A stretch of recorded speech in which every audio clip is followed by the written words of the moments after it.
ہے کہ امام رضا کی ایک بہن ہے جن کو معصومہ کہا جاتا ہے، جن کو فاطمہ معصومہ کہا جاتا ہے، جن کا روضہ آج بھی قم میں موجود ہے۔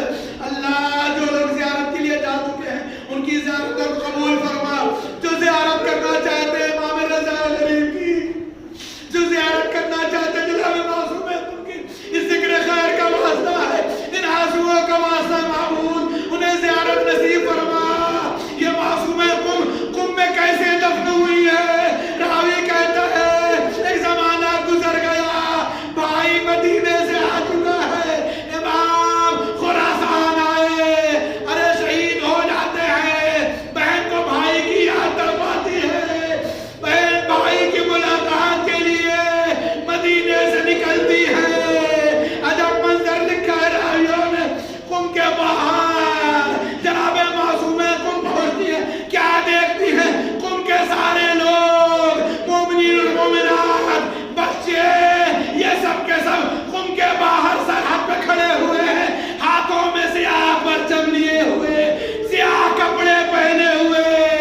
ایک مرتبہ جب معصوم قم کی سواری قم کے باہر پہنچی تو آپ نے محمل کا پردہ اٹھا کے دیکھا، کیا دیکھا؟ چاہنے والے سیاہ لباس پہنے ہوئے ہیں، سیاہ پرچم ہاتھوں میں لیے، آنکھوں سے آنسو بہا رہے ہیں۔ ایک مرتبہ فرماتی ہے اے چاہنے والوں، ارے ہم تمہارے مہمان ہیں، مہمان کا استقبال سیاہ پرچم اور سیاہ لباس کے ساتھ تو نہیں کیا جاتا ہے۔ ارے چاہنے والوں نے جواب دی اے بی بی، ہم آپ کے بھائی کی شہادت کا پرسہ دینا ہے، آپ کے بھائی نہ رہے۔ سنیے گا راوی کیا کہتا ہے، جناب معصوم قم نے اپنے بھائی آٹھویں امام کی شہادت کی خبر سنی تو بیمار ہوئی، ایسا بیمار ہوئی کہ 18 روز میں آپ کی شہادت واضح ہو جاتی ہے۔ اللہ اللہ، ایک بہن یہ ہے جو بھائی کی صرف خبر شہادت سنتی ہے تو پھر زندہ نہیں رہتی۔ ہمارا کروڑوں سلام اس بہن پر جو چند قدم کے فاصلے پر اپنے بھائی کے گلے میں چلتا ہوا خنجر دیکھتی رہی، فریاد کرتی رہی اے پسرے ساتھ، ارے میرا ماجا ذبح ہو رہا ہے اور تو کھڑا دیکھ رہا ہے۔ حسین کے سر و تن میں جدائی ہوئی، بہن فریاد کرتی رہی، بھائی کو بچا نہ سکی۔ انا للہ و انا الیہ راجعون، رضا بقضائہ و تسلیما لامرہ، وسيعلم الذين ظلموا أي منقلب ينقلبون۔ الہی بحق الزہراء وابیہا وبغلہا وبنیہا وسر المستودع فیہا بعدد ما احاط به علمک